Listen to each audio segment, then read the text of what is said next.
Hey, what's up everybody? Today I'm going to be doing something a little bit different. As you see, I titled this video Boots for the Bakken. This is kind of a limited scope because this is just based on what I experienced and the two different pairs of boots that I wore while I was up there in the oil field. When I got ready to go up there, I wasn't sure what I should bring, what kind of equipment to purchase before I got up there, and what kind of things I could buy once I got up there. Once I got up there, I was pretty surprised that there's multiple stores that you could go into and they had all the gear and everything. And like I mentioned in a previous video, the company that I worked for actually gave you a boot voucher so you could go buy your own boots, and I know a lot of the companies up there do that, so you don't necessarily need to buy your boots before you get up there. These are the two different boots that I wore while I was up there. The ones on the left, those are Red Wing, and the model number is 2499. They don't really have a name. They didn't name them anything other than model 2499.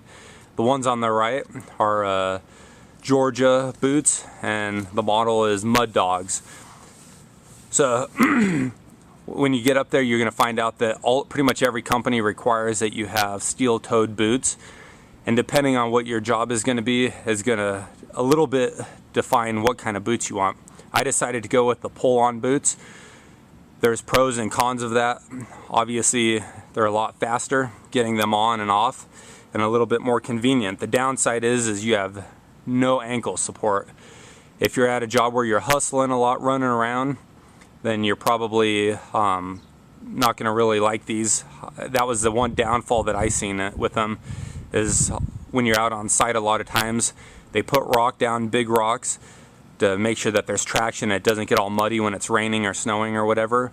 So a lot of times you're running around with rocks on the ground. It's easy to twist your ankle or whatever, and on these boots you have no ankle support whatsoever. So that's one of the big downsides. My favorite boots ended up being the Red Wing boots. They were terrible, absolutely terrible, and most of the people that I've talked to that were wearing the same boots up there had the same complaint. When you're breaking them in, they kill your feet. They're pretty narrow boots, and they're really, really stiff. I was told that they're Gore-Tex on the outside. That ended up, while I was doing some research to try to figure out what this stuff was made out of, I don't think that's correct. It doesn't say Gore-Tex anywhere on there. I forget what they called it. You can look it up on the Red Wing website, but they were very, very waterproof. So sometimes would be standing in like 4 inches of standing water. They never leaked. My feet were never wet. Because they are waterproof, it keeps all the moisture from your feet sweating and stuff like that. It keeps it in there, obviously, but it also keeps the water out. So once those boots were broken in, which took a good few weeks, once they're broken in, they're really, really comfortable and absolutely waterproof. So like I said, my feet never got wet when we were washing vehicles or standing in water. I never had any kind of issue. The Georgia boots, on the other hand, were absolutely the worst as far as waterproofness goes. I couldn't even wash a vehicle and keep my feet dry. So, and I think the big difference is that stitching all the way, if you look on those Georgia boots, in some places they have triple stitching going around there, and I think the stitching is just not good enough. So I put a couple different waterproofing products on there and was still unable to get them to keep the water out. So I ended up using those boots when I knew it was going to be dry outside and when there was no risk of rain or anything like that. And then I wore the Red Wings when it was cloudy and rainy, or if it was snowing, I wore those. So that's kind of my boot review.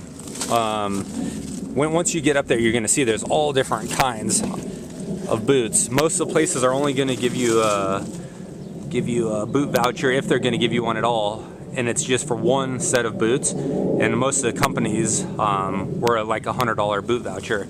These boots were like the Red Wings, I think, were 139, and other ones were 119 or something like that. The Georgia boots. If I had to pick just one, I'd definitely go with the Red Wing boots, just because they're far superior as far as quality goes, but not near as comfortable as the other ones. So if I was going to go with the pair, I'd definitely go with the Red Wings. Once you get up there, you'll see that there's tons of options. Like I said, there's lace-up options. They have these same boots with the lace-up option, and a lot of the guys I worked with preferred the lace-up option just because of the ankle support. So that's it. That's my mini boot review. If you guys have any questions, let me know. Take care.